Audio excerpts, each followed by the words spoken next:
a unos valores que a través de la comparación podemos tomar una decisión, pero hemos desarrollado pruebas de hipótesis para una sola variable, para un solo parámetro. Es así como hemos visto de la media, de la varianza y de la proporción para un parámetro. Entonces, ahora nosotros vamos a estudiar, pero cuando se trata de dos parámetros, ¿correcto? Y vamos a desarrollar, o sea, la diferencia, en este primer momento vamos a desarrollar la diferencia de las medias poblacionales. Bien, entonces voy a compartir el PPT.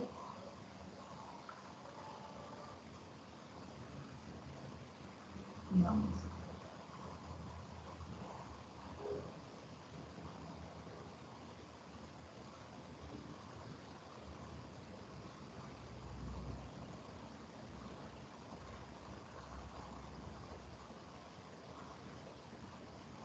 Es decir, lo que vamos a desarrollar es la prueba de hipótesis o contrastes clásicos sobre los parámetros de una distribución normal. Y para un parámetro no, nos toca la diferencia. Ya hemos hecho para un parámetro. Un ratito, para un parámetro no, vamos a hacer para dos parámetros. Este es para dos parámetros. ¿Vale?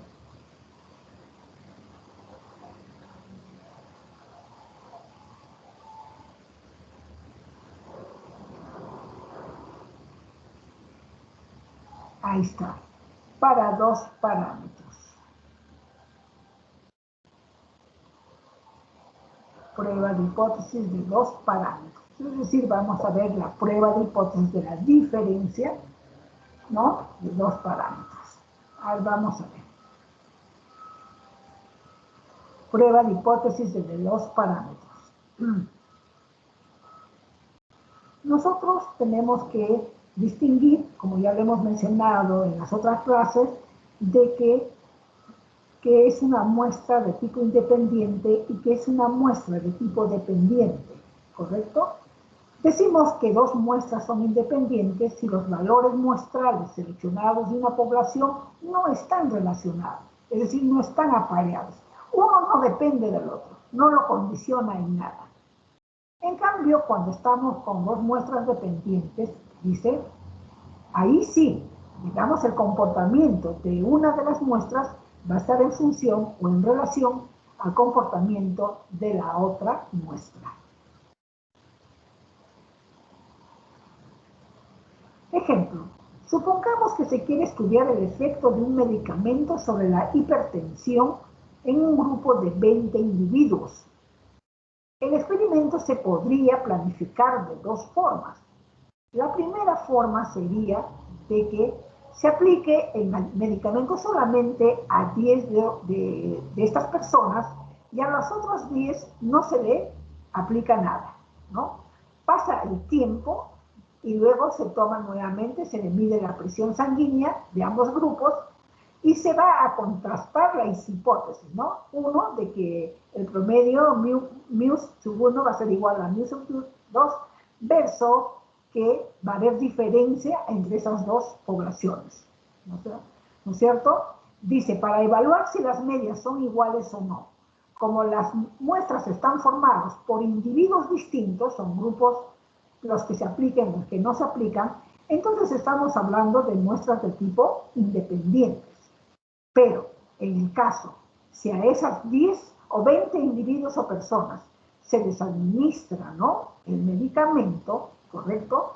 Y si les toma, digamos, la presión sanguínea antes y después de que se les ha colocado el medicamento, nosotros ahí sí estaríamos hablando de muestras de tipo apareados o muestras que son de tipo dependiente. Porque a las mismas personas se les está midiendo la presión antes y después. Contrastes para las diferencias de dos medias poblacionales.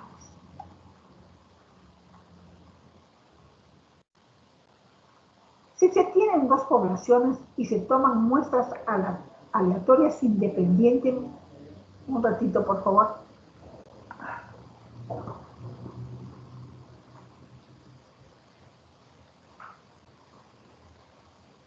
Estoy en clase, Diego, que escuche tu voz.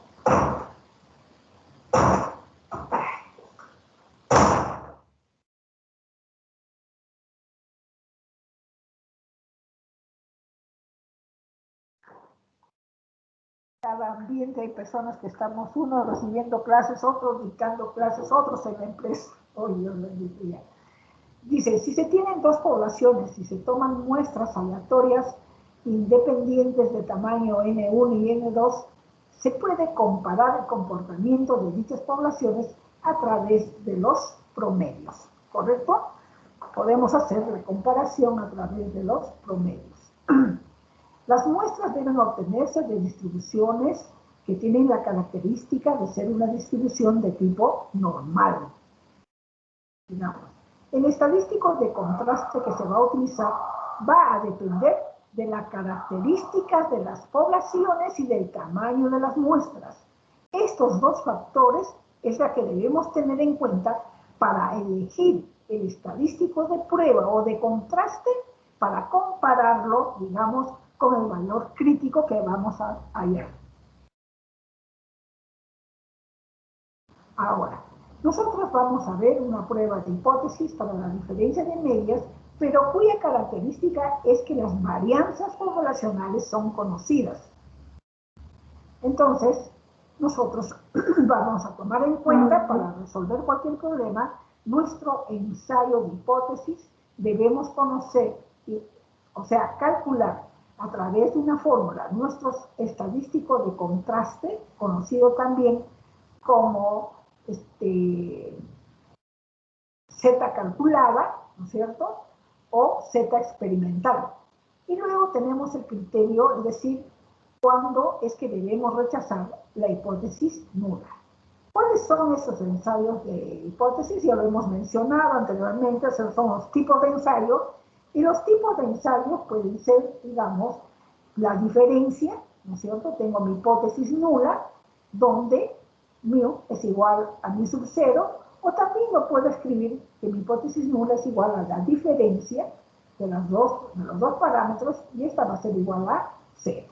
Entonces, acá, cuando es diferente, ya saben que son de dos colas, y por lo tanto, nosotros a nuestro nivel de significancia, que es alfa, lo tenemos que dividir entre 2, ¿no es cierto? Entre 2. Y luego tenemos el otro tipo de ensayo de hipótesis, donde que la diferencia es mayor. Y por último, la tercera, donde la diferencia de medias es menor. ¿Correcto? ¿Cuál es el estadístico de prueba o estadístico de contraste que debemos usar en este tipo de situaciones?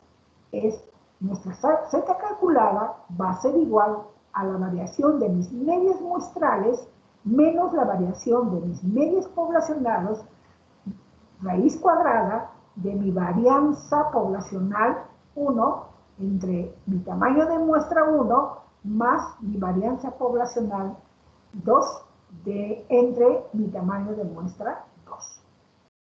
Luego, una vez que hemos nosotros calculado nuestro estadístico de contraste y lo vamos a comparar con nuestros valores críticos, vamos a llegar a un resultado en donde tenemos que tomar una decisión. Entonces, si nosotros vemos que mi Z calculada es mayor que mi Z alfa medio, ya sabemos que esto es nuestro valor crítico, o si Z calculada es menor que Z alfa medio, ¿por qué? Porque saben que es de dos colas, tenemos estas dos alternativas. Entonces, si se nos presenta esa situación, ¿no es cierto?, cuando el valor de Z calculada es mayor que el valor de Z alfa medio, ¿no es cierto?, nosotros vamos a tomar el criterio de rechazar la hipótesis nula, o si no también, si Z calculada es menor que el valor que obtenemos en nuestro valor crítico, también rechazamos nuestra hipótesis alternativa. En el caso que tenemos un ensayo de hipótesis bajo esta característica que nuestra hipótesis alternativa es mayor que 0, ¿no? Es mayor, Acá, disculpen, debe ser 1, le he puesto 0, igual acá, voy a corregir para mandarlos, acá igual me confundí. Bueno, entonces, cuando es mayor, utilizamos la fórmula y para mi rechazo de mi hipótesis nula va a ser si ZO, ¿no es cierto? O Z calculada es mayor que mi Z alfa. O si no, cuando se trata de menor, voy a rechazar si mi Z calculada va a ser menor que menos Z alfa medio. Ahí tenemos las alternativas, ¿correcto? Miren que esta fórmula es cuando nosotros tenemos el valor o conocemos el valor de nuestras varianzas poblacionales. Bien. ¿Qué sucede ahora cuando nosotros tenemos el caso de que el tamaño de nuestras muestras es grande, correcto? Pero no conocemos nuestras varianzas poblacionales. No conocemos nuestras varianzas poblacionales. Entonces, pero nuestra muestra es mayor que 30. Cuando nuestra muestra es mayor que 30 ya, por el teorema del límite central, sabemos que es una distribución de tipo normal. Por lo tanto, utilizamos la fórmula que tenemos ahí al alcance, es decir, establecemos nuestras hipótesis de test, denominadas también nuestros ensayos de hipótesis. La fórmula la tenemos ahí para calcularlo. Como no conocemos el valor de la varianza, la tomamos de nuestra muestra, que es la varianza de la muestra muestral, la varianza muestral, ¿correcto? Lo dividimos entre el tamaño de la muestra, le sacamos la raíz cuadrada y, digamos, hacemos la comparación con nuestros valores críticos y tomamos las decisiones correspondientes, ¿no? Ojo, que cuando es mayor de 30 no necesito que me digan que es un comportamiento normal, sino por lógica sabemos que sí, digamos, por el teorema del límite central. Bien. Dice, prueba de hipótesis para diferencia de medias con varianzas poblacionales desconocidas, pero iguales. Es decir, cuando las varianzas son homogéneas. De igual forma, tenemos ahí nuestros ensayos de hipótesis, ¿correcto? Utilizamos nuestra t-student, ¿no es cierto? Nuestra t-student, cuando las muestras son pequeñas y no nos dicen que provienen de una distribución normal, ¿correcto? Y no conocemos nuestras varianzas poblacionales, utilizamos la t-student, ¿no es cierto? Tenemos la fórmula, cómo calcular SP, la desviación promedio, ¿correcto? Acá tenemos la fórmula y luego también tenemos los criterios de rechazo, correspondiente a cada uno de los tipos de ensayo, de los tipos diferente, mayor, menor. Cuando las muestras provienen de poblaciones normales, las varianzas poblacionales son desconocidas, ¿no? Vamos a ver, haciendo como un resumen, si nosotros sabemos que las varianzas son iguales o varianzas homogéneas, ¿no es cierto? Entonces, tenemos la fórmula que podemos aplicar, ¿correcto? Y cuando son heterogéneas, o sea, son diferentes las varianzas poblacionales, tenemos esta fórmula, digamos, ¿correcto?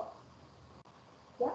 Pero que al final, queridos alumnos, si ustedes aplican, digamos, esta fórmula segunda para la primera, también te da el resultado, vamos a ver en los ejemplos, ¿no? Pero esta es la teoría donde nos dan, digamos, las fórmulas que debemos aplicar, pero que también podemos hacer uso de esta segunda cuando son las varianzas iguales. Pero la diferencia acá, tenemos que calcular nuestros grados de libertad, y nuestros grados de libertad los calculamos con esa fórmula, ¿no? Los grados de libertad. Bien. Nota. Si la hipótesis nula propone alguna diferencia específica entre los promedios poblacionales sometidos a prueba y denotamos esta diferencia por K, entonces el estadístico de prueba será, ¿no es cierto?, menos K. Es decir, generalmente cuando nosotros tenemos la diferencia de de un parámetro de la media de la μ1 menos la μ2, decimos que es igual a 0, pero puede darse el caso de que tengan un valor, ¿no es cierto? Eso hay que tomarlo en cuenta. Bien, ahí tenemos la fórmula. Si la población, ahora, otro caso especial. Si la población es finita, es decir, cuando a ti te dan como dato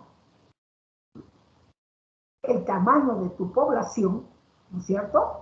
Entonces tú utilizas ¿qué cosa? Utilizas el factor de corrección. El factor de corrección, que ya lo hemos visto anteriormente, ¿no es cierto? Que ya lo hemos visto anteriormente.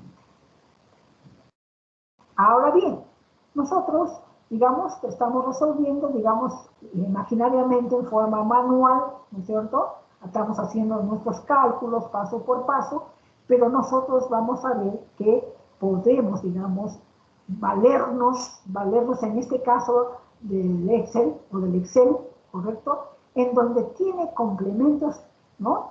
Tan importantes y de tanto uso, por ejemplo, uno de ellos es el análisis de datos, que me va a permitir en una forma más fácil y directa poder desarrollar estos tipos de problemas. Por ejemplo, también tiene otro complemento, el complemento de la tabla dinámica, ¿no? Que tan interesante es para desarrollar estos problemas. Esos son trabajos que ustedes me van a hacer posteriormente, después, antes de que termine la clase, les voy a indicar, ¿no? Fácilmente nosotros podemos hacer uso de, o si no, poder hacer uso de alguna aplicación. El alumno que conoce, por ejemplo, SPSS, puede aplicarlo. Es decir, el alumno tiene que buscar la herramienta que le facilite en una forma más rápida hacer sus cálculos, ¿no? No solamente en estadística, sino en las asignaturas que ustedes pueden estar llevando. Bien. Entonces luego tenemos, ya sabemos también, nuestras regiones, zonas de rechazo, la parte que está sombreada, cuando es bilateral, cuando es lateral izquierdo, derecho, y tenemos ahí los criterios de rechazo, ¿no es cierto? Y estamos sacando de la tablita que tenemos. Bien. Tenemos un primer ejemplo. Se trata de una empresa, ¿correcto?, que produce gaseosas. Es una empresa peruana, ¿no? Es una empresa real, ¿no? Cuyos productos están a nivel mundial, ¿no? Son familia yacuchana, ¿correcto? Entonces, quienes producen bebidas gaseosas, para producir cierto tipo de gaseosas utilizan dos máquinas para llenar las botellas de plástico con un volumen o un peso neto de 16 onzas, ¿correcto? Es decir, cuando nosotros agarramos el tipo de gaseosa que fabrica esta empresa, vemos en muchos de los envases cuál es el peso neto, ¿no? Entonces ahí está el peso neto. Entonces las distribuciones de los volúmenes de llenado pueden suponerse normales. Ya nos están diciendo de que son, ¿no?, de una distribución de tipo normal, en donde nos dicen que su desviación estándar poblacional es de 0.020 para una de ellas, y para la otra para la otra máquina es de 0.025 onzas, ¿no es cierto? Dice, un miembro del grupo de ingeniería de calidad sospecha que el volumen neto de llenado de ambas máquinas es el mismo, sin importar si este es o no de 16 onzas.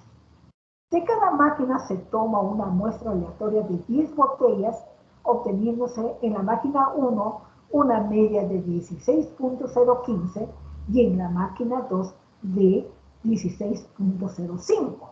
Vemos que no es 16, sino que hay una diferencia tanto en una máquina como que en la otra máquina, en función a ese promedio poblacional que tenemos, ¿no es cierto? Bien. Entonces, ¿qué hacer? Hacer un procedimiento. Yo les decía, ¿no?, anteriormente, alumnos van a encontrar la forma de resolver de N autores y cada uno escoge la mejor forma que cree conveniente. Podemos resolver este tipo de problemas siguiendo 8 pasos, 7 pasos, 5 pasos, 4 pasos. Creo que como mínimo se puede permitir 4 pasos, ¿no? Entonces el alumno ya escoge, pero lo importante es saber que la persona o el docente para evaluarlo tiene que interpretar cada paso lo que está haciendo, porque ustedes saben que me gusta calificar bastante el procedimiento para ver, saber y conocer que el alumno realmente conoce, ¿no?, el desarrollo del problema que está a la vista. Bien, entonces nos dan también un nivel de significancia que habíamos dicho, también lo hemos mencionado, que por lo general alfa es 0.05 o puede también ser 0.1, ¿correcto? Eso no escapa a que un investigador puede hacer uso de otros de valor del nivel de significancia, pero él tiene que saber por qué y justificar por qué está utilizando otros valores de alfa. Entonces vamos a dar la solución. Yo he escogido un camino donde creo que son de 5 pasos, donde primero pongo los datos, ¿correcto?, de mi problema. Yo llevo los datos que me van a permitir visualizar más directamente, no estar leyendo nuevamente, he puesto todos los valores. El segundo paso es establecer mi ensayo de hipótesis, ¿correcto?, mis ensayos de hipótesis, es decir, ver que mi hipótesis mi hipótesis nula va a ser μ1 menos μ2, es decir, son mis parámetros, mi media poblacional va a ser igual a 0, y por lo tanto mi alternativa va a ser diferente. Va a ser diferente. ¿Por qué es diferente? Porque en la muestra estamos observando que una máquina no da 16 y que la máquina otra 2 tampoco da 16. Son diferentes. Por eso lo pongo que son diferentes. Muy bien, una vez que ya he definido mi ensayo de hipótesis, alumnos, entonces hago mi gráfica, ¿correcto?, en función a mi ensayo de hipótesis. Y observamos que esta se caracteriza por tener 2 colas, ¿correcto? Son de 2 colas. El tercer paso que vamos a hacer es elegir el modelo probabilístico. Ya hemos dicho que provienen de una distribución normal, ¿correcto? Y entonces nuestro estadístico de prueba, ¿correcto? Acá dice, ¿no?, las distribuciones de los volúmenes de llenado se suponen normales, entonces utilizamos Z. Y además conocemos sigma, o sea, la desviación típica poblacional, y nos dicen que estas son diferentes. Por lo tanto, el estadístico de prueba, conocido también como ZC, Z calculada, tenemos acá, como lo hemos manifestado anteriormente, tenemos ahí la fórmula. Luego, nosotros lo que vamos a hacer es hallar o calcular nuestro valor crítico. Ya ustedes saben que como mi valor es crítico, es alfa 0.05, pero como es de 2 colas, voy a dividir a 0.05 entre 2, como lo estamos viendo acá, alfa entre 2. Pero nosotros tenemos acá, mira, alfa es igual a 0.02, como el operador de la hipótesis alternativa es diferente, se hará una prueba de 2 colas, ¿correcto? Entonces, si nosotros dividimos 0.05 entre 2, tenemos que nos sale 0.025 y 0.025 por el otro lado. Entonces, lo único que tenemos que hacer es acudir a cualquiera de las tablas que pueden ustedes tener al alcance de distribución normal. Ustedes tienen hasta las negativas, entonces pueden calcular, ¿correcto?, cuánto vale la probabilidad de esta área, cuánto vale el valor de significancia de esta área, porque ya tenemos su probabilidad, cuánto vale este punto de acá, ¿correcto? Y por complemento sabemos que esto también. Entonces, hemos hallado en tabla y hemos calculado que Z alfa medio es igual a 1.96 positivo y 1.96 negativo. Ya tenemos, miren, ya tenemos nuestros valores críticos, que es fundamental para hacer la comparación. Lo único que nos queda es hallar nuestra Z calculada, ¿correcto? Ahí la tenemos, nos sale 0.987. Si nosotros lo vemos en nuestra gráfica, vemos que este valor cae dentro de la región de aceptación. ¿Qué significa? Que no podemos rechazar H sub 0. Es decir, vamos a llegar a la conclusión que la media poblacional 1, ¿no es cierto?, menos la media poblacional 2 va a ser igual a 0. No podemos, digamos, rechazarlo. Por lo tanto, en el paso 5 vamos a tomar una decisión e interpretar. Entonces, como este valor se encuentra entre menos 1.96 y más 1.96, no se rechaza H sub 0. Ahí está la decisión. Entonces, ¿cómo concluimos o cómo interpretamos? Como un nivel de significancia de 0.05 o 5%, que las dos máquinas tienen en promedio la misma cantidad de llenado. Miren, siguiendo en forma ordenada, digamos, cada paso, nosotros llegamos a un resultado final. Bien, bien. Acá también, ya. Y como les había mencionado anteriormente, cuando hemos hecho de un solo parámetro, nosotros tenemos 3 métodos para poder calcular o desarrollar nuestras pruebas de hipótesis. La primera, la que acabamos de desarrollar, es el método tradicional, ¿correcto? El método tradicional que a través de una gráfica nosotros podemos visualizar dónde está ubicado el valor calculado y tomar una decisión. Este otro método es el método del p-valor, ¿correcto? ¿En qué consiste? Este método consiste en que nosotros debemos calcular la probabilidad de nuestra z calculada. Para eso que debemos tener presente nuestro nivel de significancia, porque con ella la vamos a comparar, tenemos nuestra z calculada, hacemos nuestro gráfico correspondiente y ubicamos nuestra z, ¿no? Como valores críticos, Luego nos vamos a la tabla correspondiente y calculamos el área y nos sale 0.1611. Pero, como son de 2 colas, mi valor P va a ser igual a la suma de estas dos probabilidades y me va a salir 0.3222. ¿Correcto? Bien. Ahora, como vamos a tomar la decisión, como el valor de P es mayor al de alfa, no se rechaza H sub 0 y se concluye que las máquinas tienen el mismo llenado promedio. ¿Ven? Es decir, es lo mismo que la anterior, digamos, más directo, digamos, podemos pensar más directo porque ya lo tenemos calculado en Z, ¿no? Ya lo tenemos calculado. Ahora, el tercer método es por intervalos de confianza, que les dije que ustedes investiguen. Igual forma, van a investigar cómo se usa el método de intervalos cuando se trata de la diferencia de medias. Bien, entonces tenemos otro problema. Existen 2 tipos de plásticos apropiados para su uso, ¿correcto? En este caso, miren, nos dan que las desviaciones típicas o desviación estándar poblacional son iguales, ¿correcto? Son iguales, pero sus tamaños de muestra son diferentes. A ver, con el mismo nivel de significación, vamos a la solución. Tenemos los datos, ¿correcto? Tenemos los datos ahí.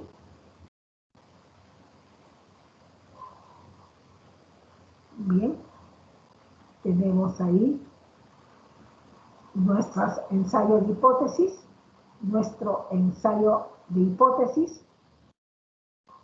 Miren, acá les he puesto, se desea rechazar H sub 0 si la media del plástico 1 supera a la media del plástico 2 en por lo menos 10 PSI, que es una unidad de medida, ¿no? Eso es lo que le decía en la fórmula, ¿no?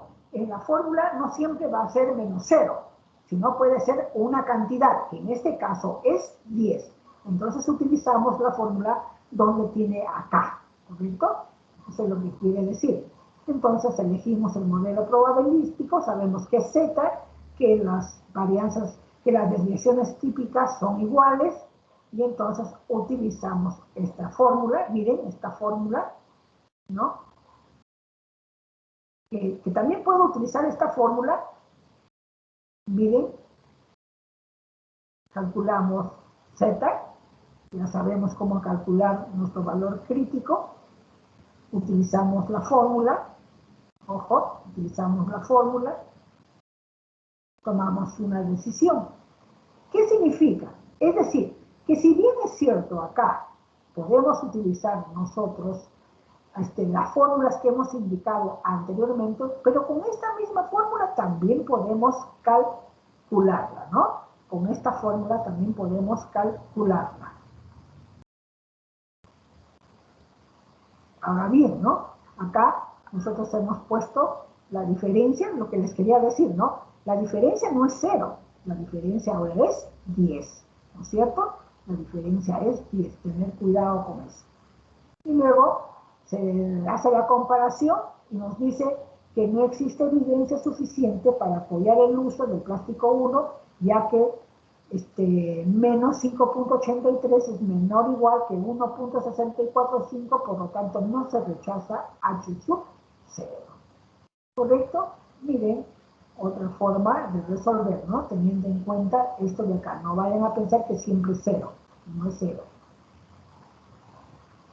Tenemos acá otro ejemplo, un estudio para investigar un ratito. Se realizó un estudio para investigar si la prensa popular está más orientada hacia temas económicos que la prensa dirigida a la clase media. Se considera en ambos casos una variabilidad igual, es decir, la variación es igual.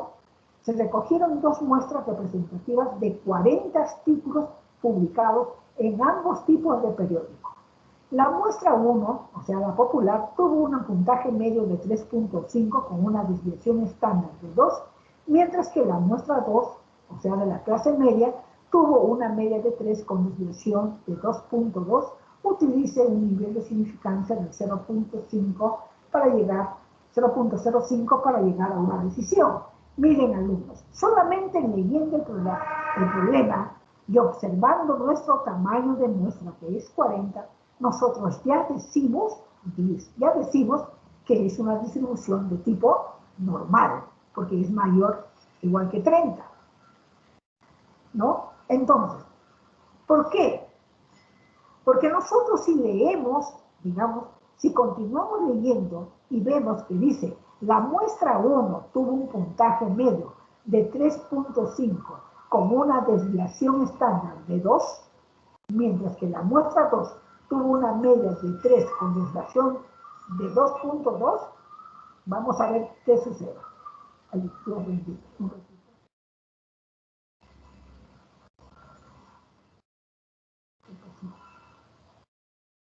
tenemos nuestros datos, nos dicen que las desviación estándar es igual para ambos, ¿no es cierto? Mira, nuestra prueba de hipótesis, ¿correcto? Tenemos nuestra prueba de hipótesis. Miren, ¿no? Un alumno me podría decir, profesora, pero si yo leo mi muestra, ¿no es cierto? Si yo leo mi muestra, me dice, muestra 2, yo tengo ahí desviaciones típicas, no tengo, no tengo mis varianzas poblacionales, solamente tengo mis muestrales, ¿ya? Entonces yo utilizaría la TED-Student, ¿no es cierto?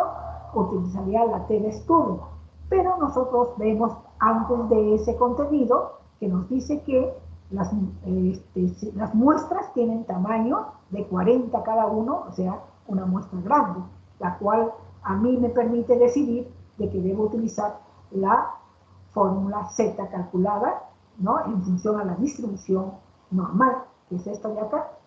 Ahí la tenemos. Entonces, seguimos, calculamos el valor crítico, hemos ubicado, calculamos Z, Hacemos la comparación y tomamos la decisión. El estadístico de prueba queda localizado fuera de la zona crítica, entonces no se rechaza la hipótesis nula. Por lo tanto, no hay evidencia suficiente a un nivel de significancia del 5% de que la prensa popular tenga mayor orientación al tema económico que la prensa de la clase media. ¿Correcto? Es decir, ¿quién nos va a dar a nosotros ese nivel o esa evidencia suficiente para rechazar H sub 0? La muestra.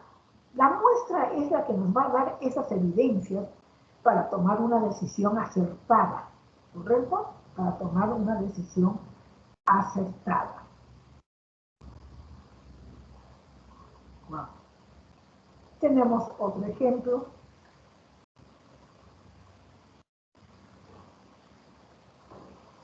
Tenemos otro ejemplo de una empresa de corretaje donde trabajan tanto hombres y mujeres y han sido capacitados y entonces luego han sido lanzados al mercado para ver, ¿no?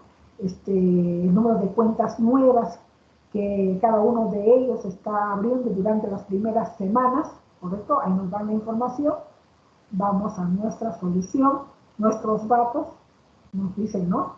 Tenemos nuestro tamaño de muestra, que son pequeños, son de 10 y de 8, tenemos nuestras medias muestrales de cada uno, tenemos nuestras desviaciones típicas, entonces nosotros aquí ya, si en el tenor del enunciado del problema no nos dicen que estos datos provienen de una distribución de tipo normal, ¿no? Nos dan como está escrito, entonces nosotros sí podemos decir que estas son de muestras pequeñas, ¿no? De pruebas pequeñas, ¿no? Vamos a ver. Entonces tenemos nuestro ensayo de hipótesis, mayor que 0. Elegimos nuestro modelo probabilístico y escogemos la T. ¿Por qué? Porque es tamaño de muestra pequeño y tenemos nuestras desviaciones típicas muestrales. Entonces ya continuamos, pero tenemos que saber primero calcular ese promedio, es decir, la desviación típica promedio, ¿no? Es decir, sacándole la raíz cuadrada a esta fórmula de la varianza, calculamos nuestra desviación típica promedio. Entonces, igual, calculamos nuestro valor crítico, ya sabemos, graficamos, colocamos sus datos, calculamos Z, ¿correcto? Pero antes de ello, primero calculamos el promedio, le sacamos nosotros la raíz cuadrada, utilizamos la fórmula correspondiente.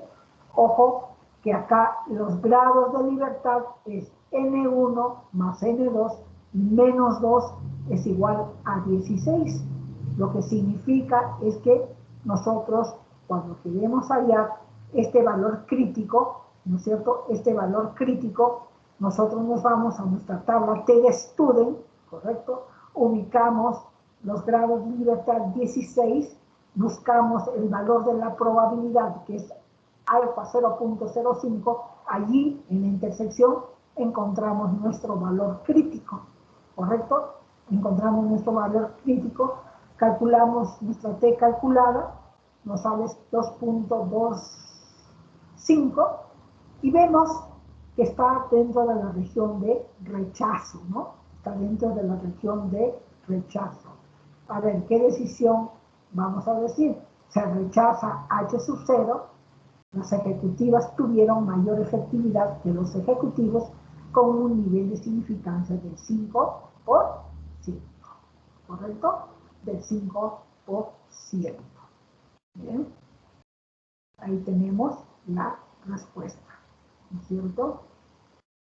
Si nosotros resolvemos esta desigualdad, mu m va a ser, ¿no? Digamos, mayor que, vamos a tener el valor mayor, ¿no es cierto? Va a ser mayor, por eso que estamos diciendo que acá, que las ejecutivas tuvieron mayor efectividad que los ejecutivos con un nivel de significancia del 5%.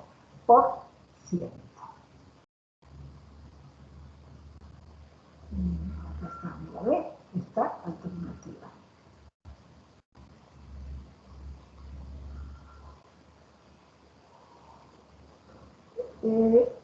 Tenemos otro ejemplo de un moderador que se presenta a un trabajo, ¿cierto? Y se observan grupos de 4 personas con y sin moderador. En una muestra aleatoria de 4 grupos con moderador, el número promedio de ideas generadas por grupo fue de 78.0, con cuasi desviación típica muestral de 24.4. Ya ustedes saben que cuando hablamos de cuasi desviación típica es porque a n le hemos restado -1. Para una muestra independiente de 4 grupos sin moderador, el promedio de ideas generadas fue de 63.5 y su cuasi desviación típica fue de 20.2, suponiendo que distribuciones normales con varianzas iguales contraste la hipótesis nula con un alfa de 0.1 de igualdad de medias frente a alternativa de que la media de la población es mayor para grupos con moderador. Vamos a nuestros datos. Esto es lo importante, ¿no? El tenor del problema es grande, pero si tú lo pones sacas tus datos, ya sabes de qué se trata y qué datos vas a necesitar para tus cálculos. Entonces, ensayo de hipótesis, tenemos ahí que va a ser mayor, elegimos el modelo probabilístico, ¿correcto? N es pequeño, tenemos desviaciones estándar muestrales, desconocemos las poblacionales, utilizamos T, ¿no es cierto? Igual que el anterior, nuestros valores críticos, colocamos lo calculado, ya saben, ¿no es cierto? En este caso, mis grados de libertad es 6, en mi tabla T me ubico en grado de libertad 6, busco la probabilidad, ¿correcto? ¿No?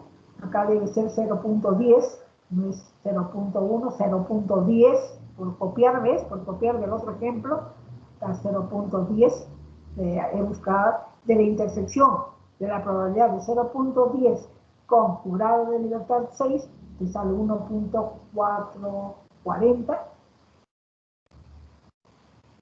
Tu Z calculada, primero haces tu desviación, tu varianza promedio, ¿correcto?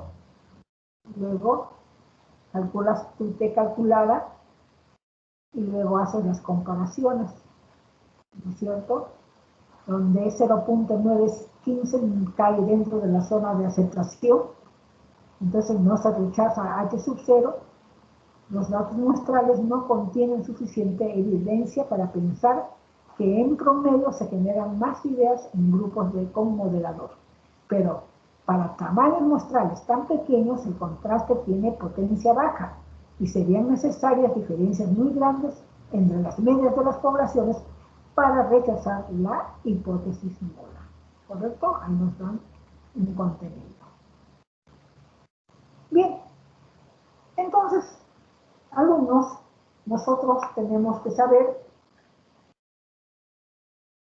¿no es cierto?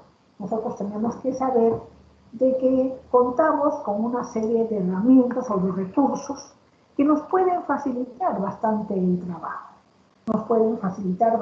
trabajo. Y estos son, digamos, lo que les mencionaba, ¿no es cierto?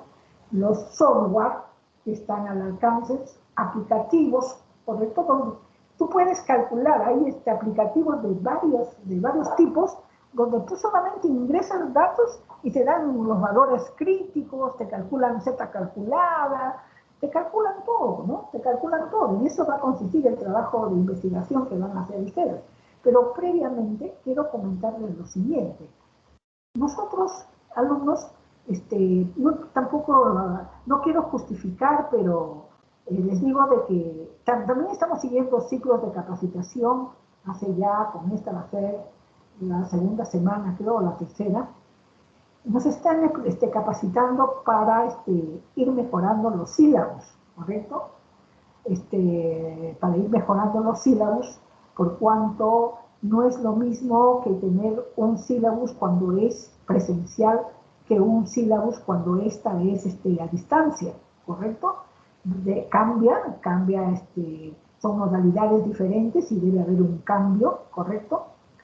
Entonces, estamos recibiendo la capacitación, pero resulta de que nos ha dejado una tarea, nos dejaron una tarea que lo hemos presentado el día de ayer, ¿correcto? Que nos ha permitido, en el caso mío, por ejemplo, ingresar, digamos, a Internet y averiguar de las universidades cómo es que están ahora, cómo está diseñado sus sílabus, ¿no es cierto? Y cómo ellos están manejando esta modalidad a distancia, sabiendo que las universidades particulares ya contaban con una plataforma antes de la pandemia, porque en casi todas las universidades privadas, alumnos, ustedes saben que tienen clases de las dos modalidades. Tienen la modalidad presencial y a la vez la modalidad a distancia. Las dos se aplican, ¿correcto? Casi en todas las universidades privadas acá en Perú, ¿ya? Es así que yo estoy viendo, por ejemplo, a mi hijo que está estudiando, él tiene las dos modalidades. La parte, los cursos de carrera, los cursos en sí de carrera, él lo llevaba, ahora todo es virtual, lo llevaba en forma presencial, ¿correcto? Y los cursos así, complementos, lo llevaba en forma virtual, ¿correcto? Entonces, al ingresar a Internet y averiguar y ver de cada institución, uno se encuentra con gratas sorpresas que permiten que al docente también vaya retroalimentándose de tanta información que tenemos al alcance e ir mejorando en la medida que sea posible. Pero también sabiendo que, digamos, no es el docente solo el que debe hacer sus sílabos como a él le crea conveniente, no. Todos tenemos que tener un estándar. Es decir, las autoridades, en este caso a través del BRAC, nos proporcionan a nosotros el modelo, el formato cómo debe ser nuestros sílabos a nivel de toda la universidad. Por eso es que vemos que en otras universidades tienen diferentes formas elaborados sus sílabos. Depende de cada institución, ¿correcto? Bien, es como para esta educación a distancia que nos tomó de sorpresa, donde ustedes son testigos que nosotros no teníamos ni plataforma, ¿correcto? Donde los docentes, muchos, digamos, nunca habían enseñado, o no habíamos, me incluyo también, no habíamos enseñado en forma virtual, sino siempre presencial. Nos encontramos con una serie de cosas, problemas, ¿no? Era adaptarse a una nueva forma de enseñanza, pero que estamos tratando de ir, digamos, mejorando cada vez más, y ahora con este curso de capacitación que nos están dando, creo que los docentes ahora tenemos, digamos, información que dar a las autoridades para que lo tomen en cuenta y así, digamos, contribuir a que el contenido de nuestros sílabos debe de ser un sílabo, digamos, donde realmente se logre el objetivo que es la enseñanza-aprendizaje. El docente busca la herramienta, digamos, adecuada para que el alumno pueda aprender. Es así como, les digo yo, en el sílabus último que hemos presentado ya estando en pandemia, nos agregaron una columna que dice tipo, si va a ser síncrona o asíncrona, ¿correcto? Y nosotros los docentes hemos puesto, pues, ¿no? Por ejemplo, en estadística yo he puesto que va a ser de las dos formas, ¿no? Síncrona y asíncrona, ¿cierto? Pero que en parte, lo he estado cumpliendo, en parte. Pero ahora viendo lo que estoy viendo en otras universidades, me falta todavía ir mejorando, ¿no es cierto? Entonces, en este caso de mejoramiento, ahora, en cuanto a la forma síncrona, sí lo estamos haciendo. No como debería ser, digamos, voy a ver si ya desde el día miércoles, desde el lunes vamos a establecer otra forma. En esta síncrona está el docente, están los alumnos, pero el docente es el que está hablando más. Los alumnos no están participando, ¿correcto? No están participando. Eso a veces vamos a tratar de cambiarlo, ¿correcto?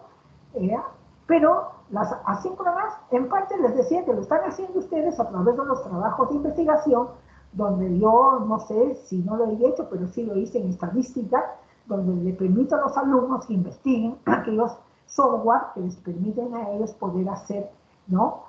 Su trabajo, porque ustedes saben, ustedes alumnos han llevado, algunos conmigo, estadística, y aquellos que han llevado con el otro profesor también, igual, porque los dos profesores hemos trabajado a la par, ¿no?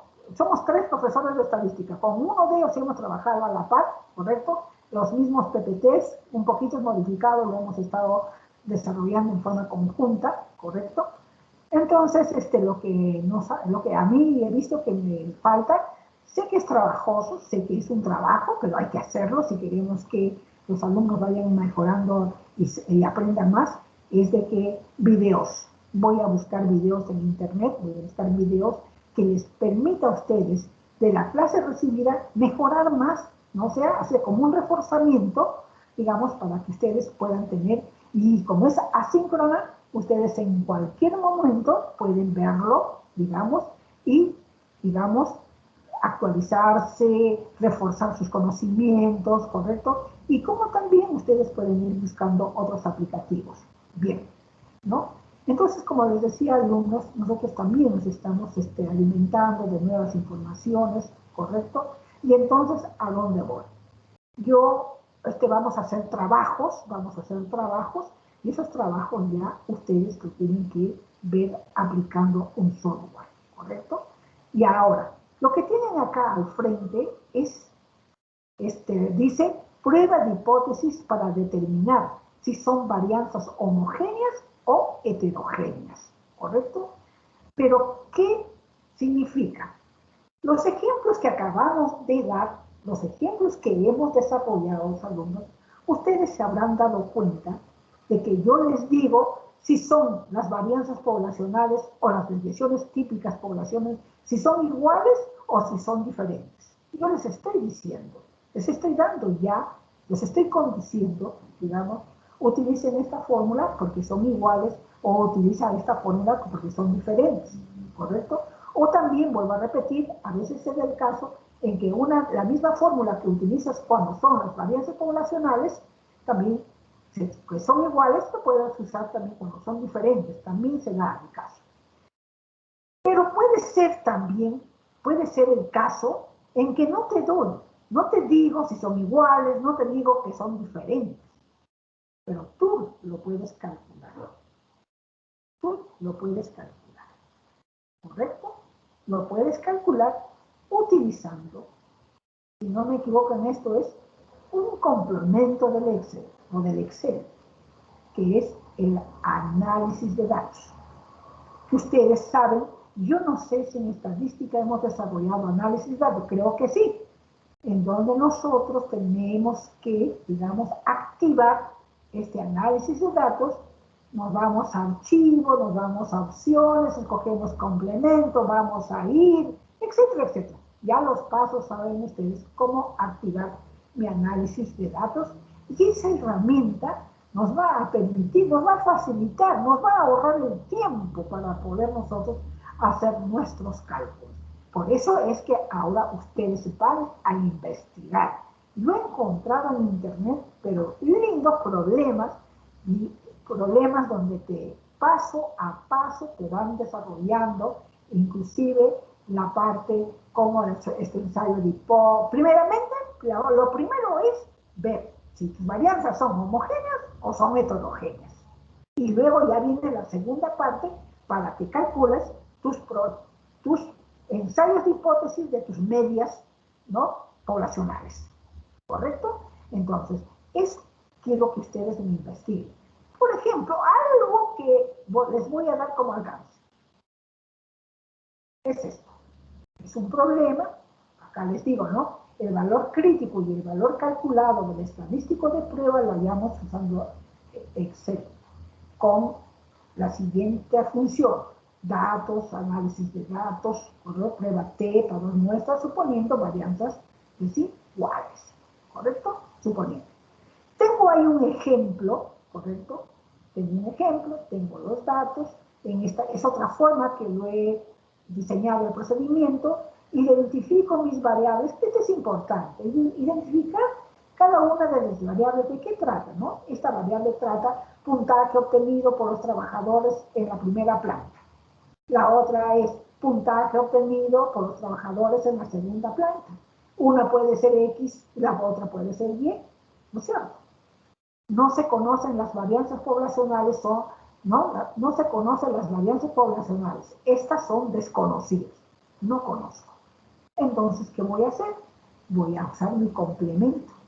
Entonces, para hacer mi complemento, yo lo que necesito es esto de acá, y esta de acá lo voy a obtener haciendo uso de mi análisis de datos. Me va a sacar en un 2×3, como decimos, cuál es mi media, cuál es mi varianza, y inclusive mi desviación típica, creo que lo he cortado, el tamaño de muestra. ¿Correcto? Y luego, miren, alumnos, ¿correcto? Como vas a ver si es igual o si es diferente, utilizas el estadístico de prueba F calculado, que ahí tienes al frente, y que tu valor, ¿no es cierto? Que tu valor lo puedes hallar, digamos, también utilizando, digamos, la función F de Fisher, que se encuentra en los análisis de datos. Y fácilmente ya te va a dar como resultado si es diferente o si son iguales. Y luego ya, para que puedas hallar de tus parámetros, de tus medias, ya sabes la fórmula que debes utilizar. Es muy interesante, lo he visto interesante, lo he visto tan fácil de hacer que va a ser, digamos, un trabajo de investigación que va a hacer cada alumno, no va a ser grupal. Cada alumno va a investigar.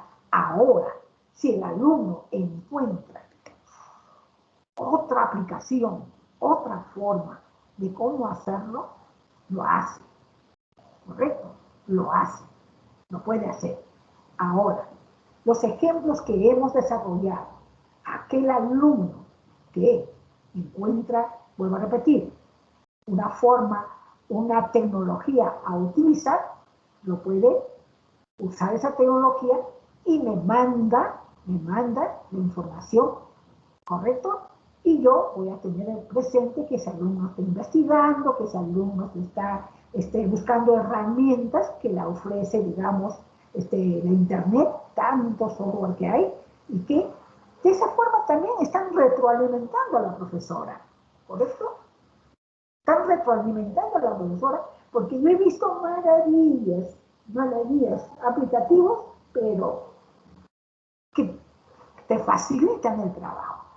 Pero así como yo investigo, ustedes también van a investigar, ¿correcto? No les estoy dando algo difícil. Yo he visto que está fácil, y lo fácil les estoy dando. Solamente acá quiero ver yo la responsabilidad del alumno, ¿no es cierto? Porque va a hacer su trabajo, y si ese trabajo es de la mejor forma presentada, digamos, que también lo pueden hacer manual, pero ya no tendrían un plus, ¿no? No tenían un plus de más nota, porque pues están siguiendo, lo están haciendo a mano, lo están resolviendo, ¿no? Y me están dando, no. Traten de aplicar, y les estoy diciendo, ¿no? El análisis de datos es interesante, muy interesante, para poder resolver este tipo de pruebas, ¿no? Para resolver este tipo de pruebas. A ver, un ratito, por favor.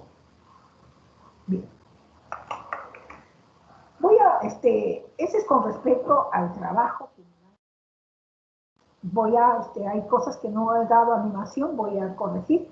Y hoy día en la noche o mañana a primera hora les estoy mandando el PPT, ¿correcto? Alumnos, también quería aprovechar con respecto al examen. Es cierto que no he revisado las pruebas todavía, pero voy a hacer un ejercicio de mañana pasado, ¿correcto?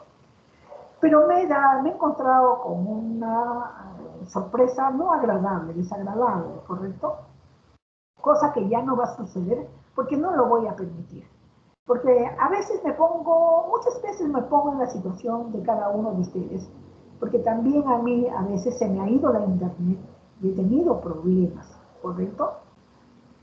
Pero yo lo voy a lamentar, porque a veces por querer, digamos, darle la facilidad al alumno, estoy cometiendo faltas. ¿En qué sentido?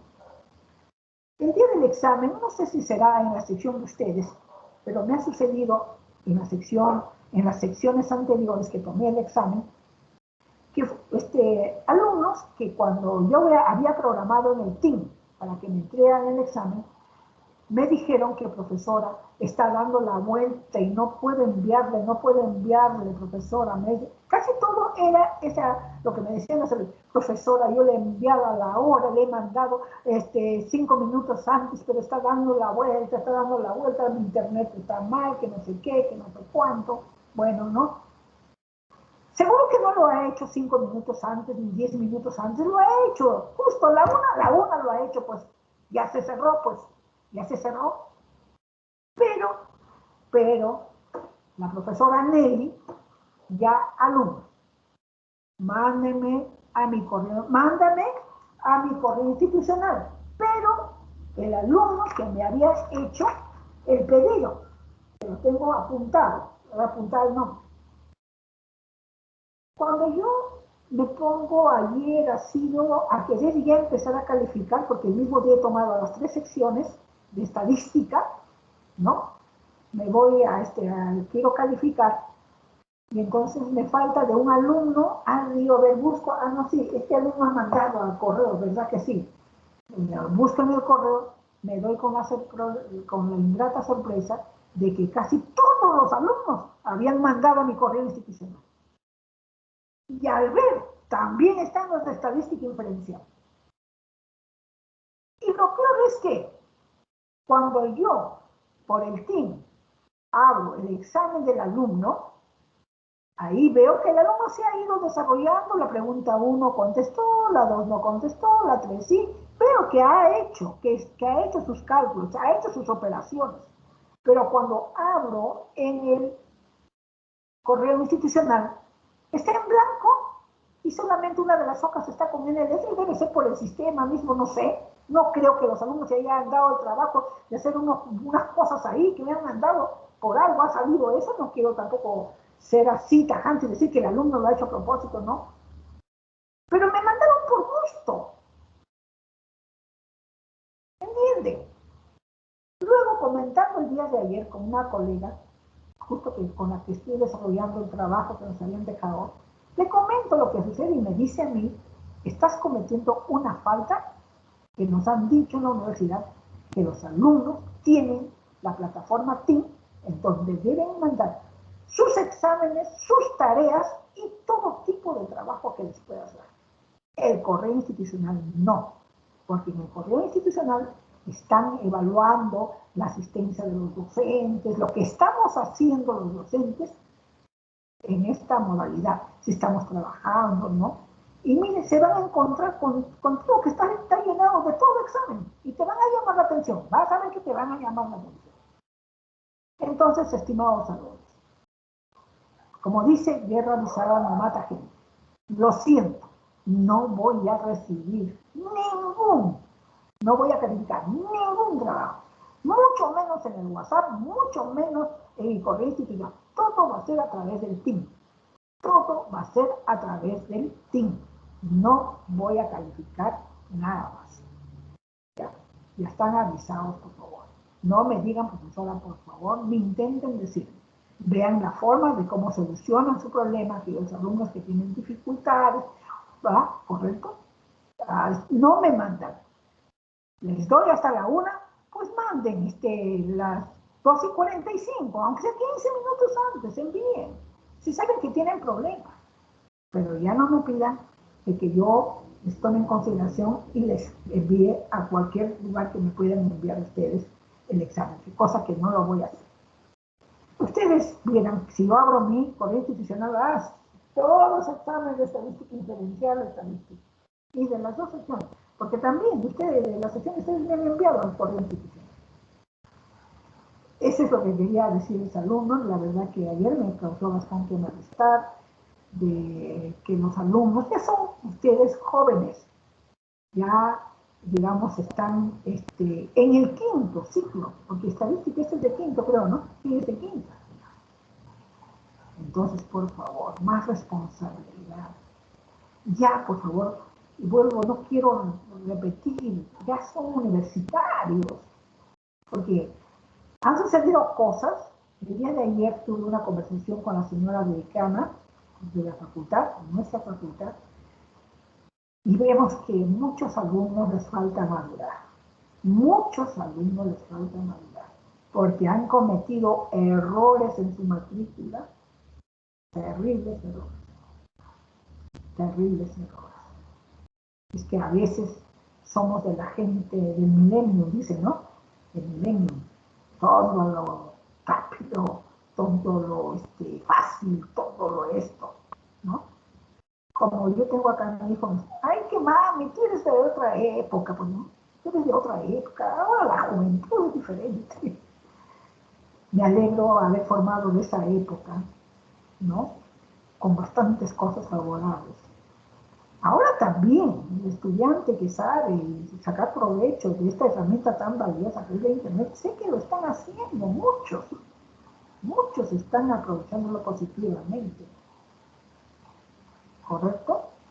¿Ya? Entonces, lo único que les pido, por favor, si no les han enviado este año la guía del estudiante, tienes lo que te han dado a los ingresantes en el 2019. En el 2019 a cada alumno se les ha entregado la guía del estudiante. Vean qué es lo que deben hacer cuando tienen que hacer algún tipo de pedido, algún reclamo. Lean. Preguntándole a la profesora Nelly, ¿cómo se hace este trámite? Profesora Nelly, la profesora Nelly, cuando, felizmente toda la vida tengo paciencia, les he atendido. Pero también cuando ya son cosas que da cólera que me pregunto, por favor, queridos alumnos, ya tómalo en serio su carrera. Ahora más que nunca hemos visto, ¿no? Si nosotros, ustedes tienen la suerte y la oportunidad de estar estudiando en una universidad, como ya lo he tenido yo, nos hemos forjado una carrera, ustedes están forjando una carrera. ¿Cuánto me gustaría que toda la educación realmente sea de gran importancia en nuestro país? Que la educación vaya a aquellos lugares recónditos, porque estamos viendo qué está sucediendo actualmente en nuestra sociedad a través de las personas que nos representan. Queremos sacar profesionales con conocimiento, preparados. Y eso deben ser ustedes. Aprovechen su juventud, queridos alumnos, para también alimentarse, ¿no es cierto?, de todo lo que está sucediendo. A veces decimos, no, yo no quiero ser político. Total, a veces si a alguno de ustedes le nace eso, pero para bien, ¿no? Para bien.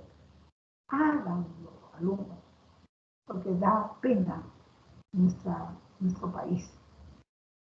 Da pena, la verdad, de que tantos políticos pasan, ¿no?, por ser presidentes.